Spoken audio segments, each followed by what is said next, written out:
En esta parte del programa le damos la bienvenida a Osvaldo Hurtado, expresidente del Ecuador, quien nos acompaña. Expresidente, bienvenido. Gracias por estar con nosotros. Encantado de estar con ustedes en esta tarde. Expresidente, ¿qué puede esperarse de este encuentro entre Santos y Maduro, que se da en medio de esta tensa, por calificarlo de alguna manera, situación entre ambos países? Bueno, todo diálogo, no solo al interior de los países, sino también en las relaciones internacionales, debe ser bienvenido. Pero la conversación de Quito, yo hago votos porque tenga un final feliz, a pesar de las reservas que en este momento me preocupan. Y ese final feliz es que el gobierno de Venezuela abra la frontera, respete los derechos humanos de decenas de miles de colombianos, la mayor parte de ellos pobres. Y si el gobierno de Venezuela dice que es revolucionario y que lucha por los pobres, pues no solo debe hacer eso con los pobres venezolanos, sino también con los colombianos. Esto para hablar de las personas de menores recursos. Pero además debe respetar los derechos humanos. El gobierno de Venezuela no solo que los vulnera con los venezolanos, sino que hoy lo hace con los colombianos. Y esto debería ser rechazado por los países de América Latina, y a mí me asombra que no haya un solo gobierno de América Latina que se haya pronunciado sobre el tema y que varios de ellos hayan obstaculizado una reunión de la OEA para que conozca tan álgido problema regional.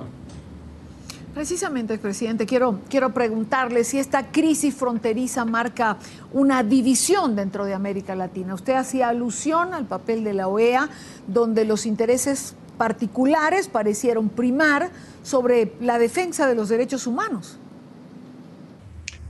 Bueno, desde que apareció Chávez en la política latinoamericana, la región se dividió. Chávez, de alguna manera, es el mentor de UNASUR. Y UNASUR no es una organización que responde a los intereses regionales del sur del continente americano.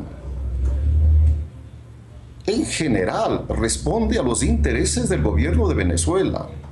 Así fue cuando vivía Chávez y así es hoy cuando gobierna Maduro. De tal manera que el auspicio de una organización de esta naturaleza a la reunión que va a realizarse en Quito no me parece que es una señal buena de que el diálogo va a ser entre iguales. Ese diálogo va a ser entre latinoamericanos democráticos, que ese diálogo va a ser entre personas de buena fe. Ninguno de estos requisitos llena el gobierno de Venezuela y el presidente de ese país, con perdón de llamarlo presidente, porque creo que ha llegado la hora de decir las cosas por su nombre. En Venezuela gobierna una dictadura tan reprochable como la que existió hace su tiempo en Chile, en Nicaragua y en otros países del continente. Presidente Hurtado, ¿cómo califica el papel de Correa, de Rafael Correa, como mediador en esta crisis entre Colombia y Venezuela? Bueno, hablaré del anfitrión. El anfitrión es un aliado de Venezuela. El gobierno del Ecuador a lo largo de estos 8 años y más ha sido una copia de todo lo que a su tiempo hicieron en Venezuela Chávez y Maduro. Acá en mi país tampoco existe un gobierno democrático. El presidente tiene en sus manos todos los poderes del Estado. Y de la misma manera que en Venezuela, una juez leyó una sentencia, seguramente elaborada por el gobierno para condenar a Leopoldo López. Aquí también, sentencias elaboradas por el gobierno han sido expedidas por jueces para condenar a dirigentes de la oposición, a críticos del gobierno. De manera que a mí me parece que Correa es la persona menos adecuada para mediar en este turbulento político fronterizo provocado por el gobierno de Venezuela. Dentro de las exigencias de Venezuela para llegar a un acuerdo con Colombia, solventar este trecho, están la eliminación del marco legal que permite la libre compra y venta de divisas y también que se imponga control a los medios de comunicación en Colombia. Eso lo dijo la propia la canciller Rodríguez, y posteriormente lo confirmó la canciller Holguín. Para ellos, los medios de comunicación no han hecho otra cosa que exacerbar la crisis. ¿Es posible consensuar bajo este tipo de condiciones? No pueden haber condiciones para que Venezuela abra la frontera. Él está obligada moralmente por las razones que ya indiqué, pero además por las normas del derecho internacional sobre el libre tránsito de las personas. Pero allá pues los gobiernos en cuanto a la negociación que realice. No quisiera dejar de dar estas opiniones con la franqueza que tanta falta le hace hoy a la política latinoamericana y a los gobiernos latinoamericanos. Ellos deberían estar en este momento pidiéndole al gobierno de Venezuela que abra esa frontera. El manejo político que Maduro le ha dado a esta crisis, le pregunto, marca un hito, una pauta dentro de la historia de las relaciones de Venezuela. ¿Cómo evalúan la actuación del gobierno para afrontar no solo el problema de la frontera común con Colombia, sino también el tratamiento del país a nivel interno? Como por ejemplo las denuncias por persecución política a propósito de la sentencia de Leopoldo López, que usted mencionó. Si los gobiernos bolivarianos son tan generosos con este tema de considerar a los pueblos del mundo y particularmente a los pueblos de América Latina como sus hermanos, ¿por qué no trata de esa manera a sus hermanos colombianos? Pero le decía a usted antes que estos gobernantes bolivarianos no llenan un requisito esencial de la democracia.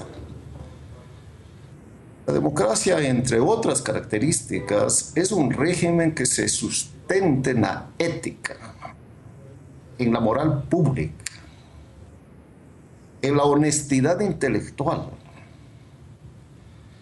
Y el presidente Maduro lo que debería hacer es resolver los problemas del pueblo venezolano, de un país en el que diariamente se suman a las filas de la pobreza y de la indigencia centenares de miles de venezolanos por la equivocada política económica de ese gobierno.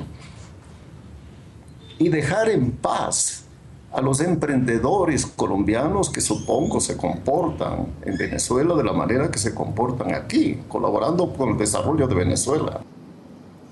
Expresidente, para finalizar, la oposición venezolana ha denunciado que el gobierno venezolano provocó esta crisis con Colombia para evitar las elecciones parlamentarias del próximo 6 de diciembre.